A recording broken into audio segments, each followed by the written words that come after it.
Hello all, this is what I eat in a day.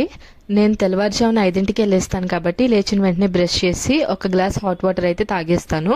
తర్వాత house అంతా clean చేసి ముగ్గులు అవి పెట్టేసిన తర్వాత హోమియోపతి మెడిసిన్ అయితే నేను తీసుకోవాలి.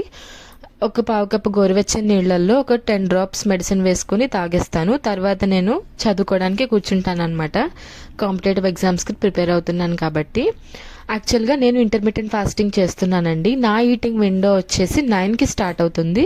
ఈ లోపల నాకు ఆకలిస్తే ఓన్లీ ఫ్లూయిడ్స్ మాత్రమే తీసుకోవాలి కాబట్టి అపరాజిత టీ అనేది ప్రిపేర్ చేసుకుని తాగుతున్నాను. ఇందులో నేను లెమన్ కానీ హనీ కానీ యాడ్ చేయట్లేదు, ఎందుకంటే ఎంటీ స్టమక్ మీద నాకు లెమన్ అనేది అస్సలు పడదు కాబట్టి ప్లెయిన్ టీయే కన్జ్యూమ్ చేస్తూ ఉంటాను. దాని తర్వాత నేను న్యూస్ పేపర్ చదువుతాను. పేపర్ చదివేశాక 9కి ఇలా ఎండలో కూర్చుని ముందు రోజు సోక్ చేసిన 10 బాదం పప్పులు తినేసి ఒక వాటర్ తాగేస్తాను. దాంతోపాటు ఒక 2 గుడ్లు కూడా తింటాను అనమాట. ఒక్కొక్క రోజు ఒక్కొక్క ఎగ్గే తింటాను, ఒక్కొక్క రోజు 2 తింటాను. ఈ బాదం అండ్ ఎగ్ అనేది మాత్రం డైలీ నేను తీసుకుంటానండి, ఒక్క సండే తప్ప. ఎందుకంటే సండే నేను నాన్ వెజ్ తినను కాబట్టి.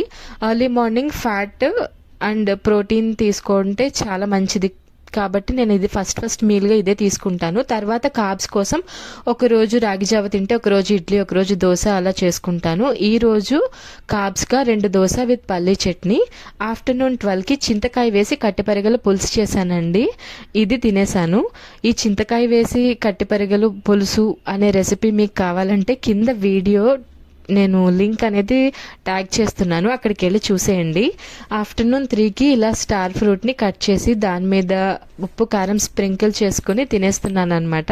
నా ఈటింగ్ విండో వచ్చి 5కి స్టాప్ అయిపోతుంది కాబట్టి నా లాస్ట్ మీల్గా ఈ సమోసా చాట్ విత్ పేస్ట్రీ అనేది తింటున్నాను. ఎందుకంటే పేస్ట్రీ తిని నేను 1 year అయిపోయింది కాబట్టి.